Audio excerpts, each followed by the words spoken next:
O Senhor esteja convosco. Proclamação do Evangelho de Jesus Cristo, segundo Lucas.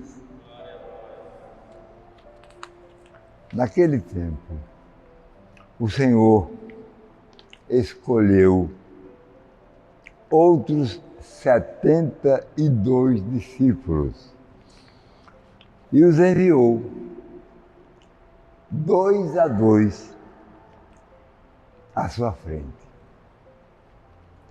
a toda cidade e lugar onde ele próprio devia ir. E dizia-lhes: a messe é grande, mas os trabalhadores são poucos. Por isso, pedi ao dono da messe que mande trabalhadores para a colheita.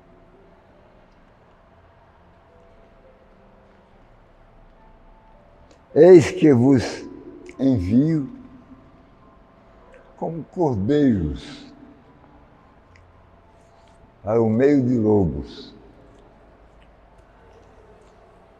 Não leveis bolsa, nem sacola, nem sandálias,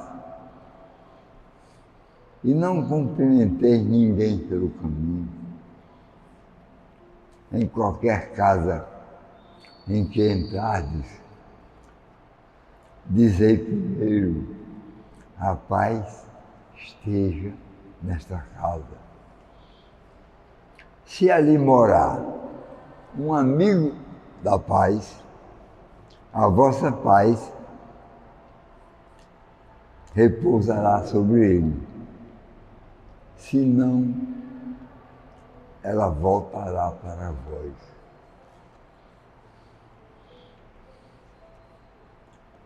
Permanecei naquela mesma casa, comei, bebei do que tiverem, porque o trabalhador merece o seu salário. Não passeis de casa em casa. Quando entrardes numa cidade e fordes bem recebidos, comei do que vos servirem, curai os doentes que nela houver, e dizei ao povo: o reino de Deus está próximo de vós. Mas quando entrardes numa cidade e não fordes bem recebidos, saindo pelas ruas, dizei: até a poeira de vossa cidade, que se apegou aos meus pés, sacudimos contra vós. No entanto, sabei que o reino de Deus está próximo. Eu vos digo que naquele dia, Sodoma será tratada com menos rigor do que esta cidade. Palavra da salvação.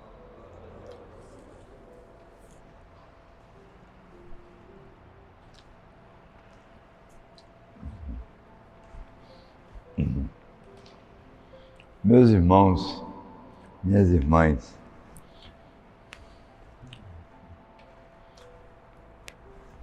foi supresso da liturgia em geral uma frase logo após a leitura do Evangelho, aquele dia, na liturgia.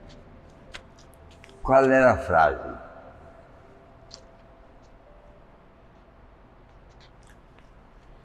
Per Evangelia dicta deleantur nostra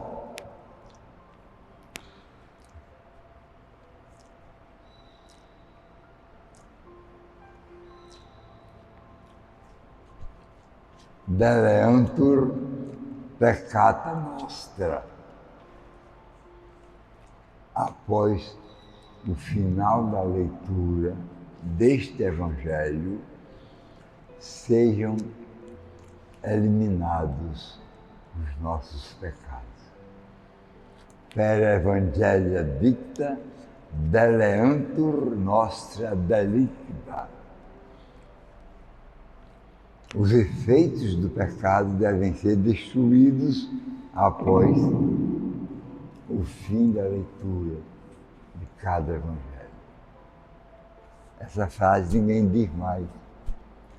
Era dito sotto voce, com voz submissa.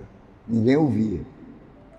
Mas o celebrante diria, depois da leitura do Evangelho, per Evangelia dicta deleantur nostra delicta. Os delitos cometidos como efeito do pecado deviam ser destruídos após a leitura do Evangelho.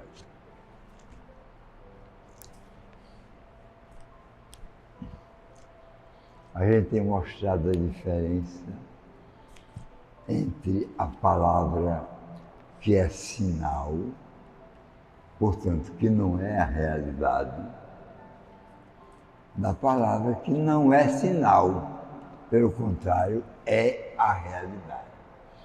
A nossa palavra é sinal, não é a realidade. Ela remonta a uma realidade que não está nela, a palavra. Que aí em Jesus Cristo é diferente.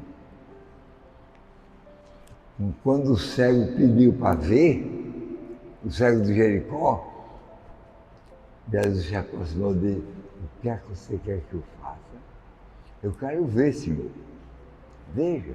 Esse veja já traz a visão. O cego viu na hora. Até o morto. A sua filha não está morta. Ela apenas dorme.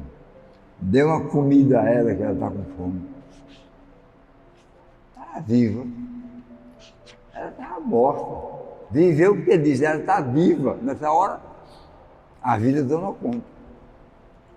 É a grande, suprema, infinita diferença entre a palavra sinal, que não tem a realidade, ela remonta, lembra, fora dela, uma outra realidade.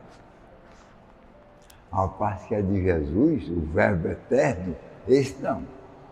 Quando ele diz luz, a luz aparece. A criação, tudo escuro, faça-se a luz. A luz foi feita. Ou seja, acontece como realidade o pronunciamento da palavra de Jesus, de Deus. É isso que faz a diferença infinita entre a dimensão da nossa palavra e a dimensão da palavra em Jesus Cristo. Em qualquer língua que ele falar, não é sinal a sua palavra, é a realidade. Isso é meu corpo com o pão da última ceia. Isso é meu corpo, isso aqui é meu cálice do meu sangue, o sangue que vai ser derramado.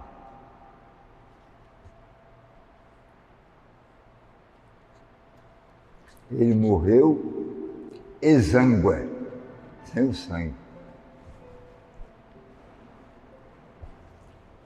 Saiu tudo. O último restinho foi na perfuração da lança. Saíram sangue e água. Não tinha mais sangue puro. Acabou-se. Irmãos tuas, comendo espírito meu. Ainda teve força para dizer isso ao Pai. Pai, em tuas mãos eu entrego meu espírito. Tudo está consumado. Não deixou para outro o que ele devia fazer. Ele fez. Aí, essa meditação nos leva a que a palavra de Deus seja mais respeitada como objeto de fé. Aí, nesse caso, isso acontece em Jesus, de a palavra não ter sinal, não representar. Ela não representa como um teatro, porque ela traz a realidade, traz o personagem. Ela não apenas relembra o personagem, ela traz presente. É essa presença que a liturgia chama de memória, porque em hebraico a palavra memória não significa lembrança, significa a presença atual, a presença no momento em que se fala.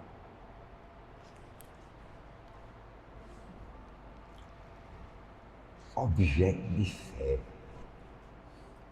Aí a gente vê que a mesma palavra podia dizer a mesma coisa. Jesus é a revelação da verdade do Pai.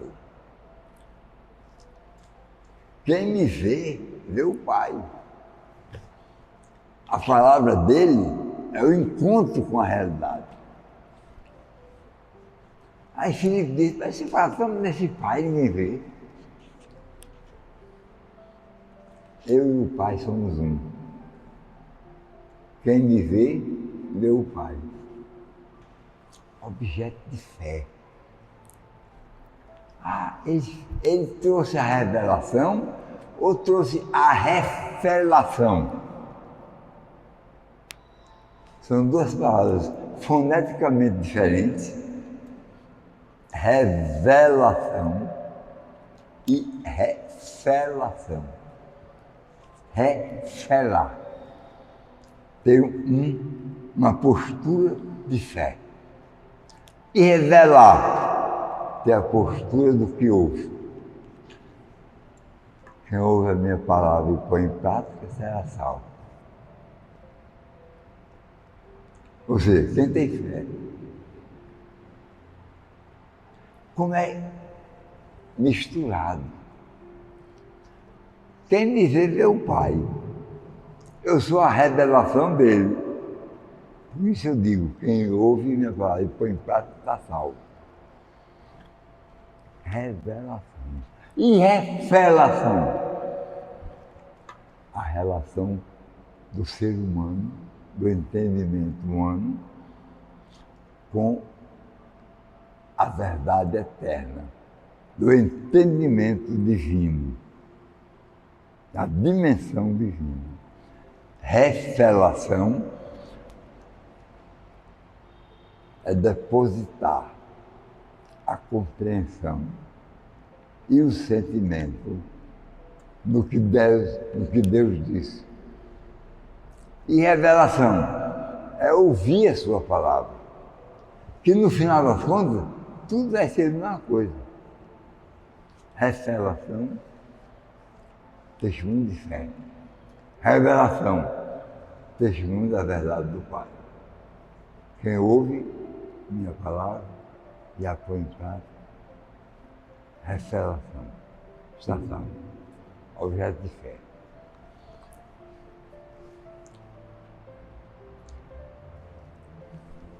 Para quem tem ouvido e ouvir, para quem tem ouvidos, ouça. Para quem tem ouvido e ouvir,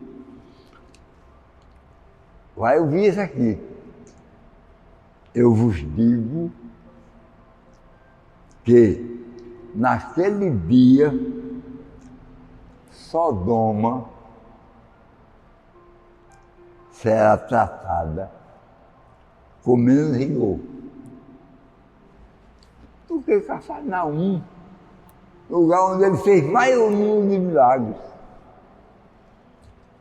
Ele fez mais revelação em Cafarnaum, mas a resposta não foi de revelação. Não foi. Aí de Sodoma vai ser tratada com menos rigor do que Cafarnaum, lugar onde ele operou o maior número de milagres. O povo vai ter uma revelação mais autêntica, ou mais frequente, ou mais numerosa. O contato da nossa palavra com a palavra de Deus cada vez mais deve aproximar do que foi revelado e que nós temos como objeto de fé.